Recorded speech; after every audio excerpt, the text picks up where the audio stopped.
We return to Club Pelican now, and before we pick up the golfing challenge, we take in the wonderful facilities that share the course philosophy of luxury and attention to detail.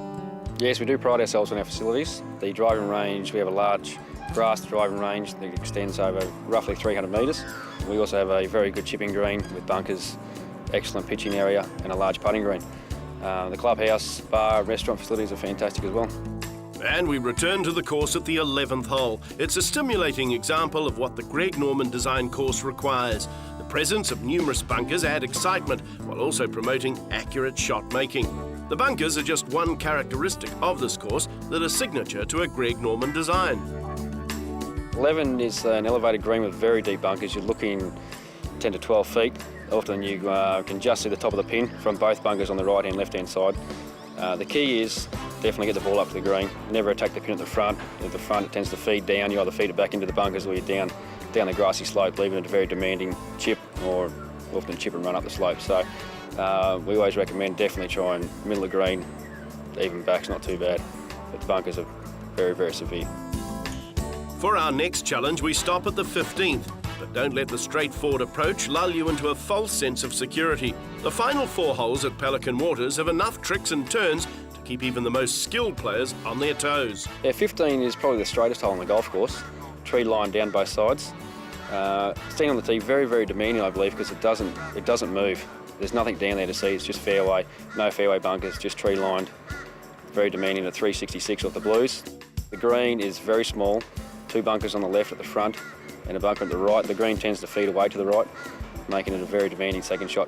And Tom is under no doubt as to what you need to give you any chance of a par. I'd hit driver, definitely. You need to hit driver to get as short of iron as possible. A long iron to that green, very, very difficult to hold it. The challenge continues at 16. Very strong hole, 16. Very demanding on the tee shot. Tee shot needs to be shaped right to left. There are trees down the both sides. Down the right-hand side's hazard.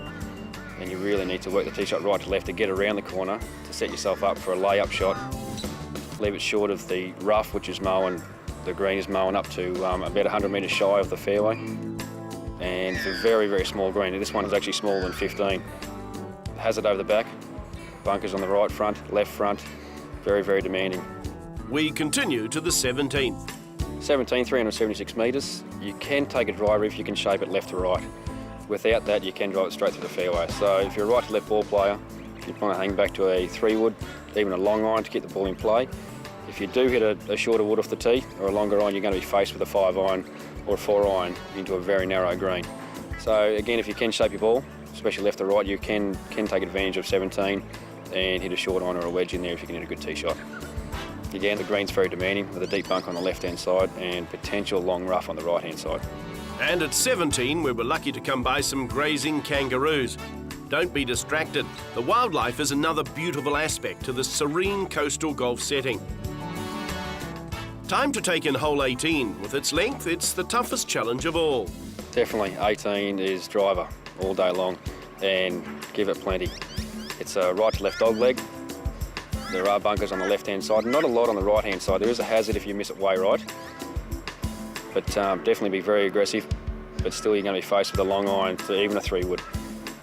Coming into a green that's 2 big bunkers on the left-hand side and a large one on the right-hand side with a tier through the middle. Very, very demanding, but a great hole to finish on. Especially if you finish with a par. And there's not many in competition who aren't happy with that. I believe Norman has. He hasn't played it for a little while. We had Tom Pertzer shot 65 here in the Australian PGA, the Senior PGA Championship here last year. Fantastic score. 8 under par, I believe that stands to date. And for our tour guide? Well, the best to date, 67. I had 5 under around the back 9 that day, so that was very, very good, but I haven't got much better. And with the sun now setting over the glorious Glasshouse Mountains, there's no better place to head to relive your efforts on the course than the Club Pelican Bar.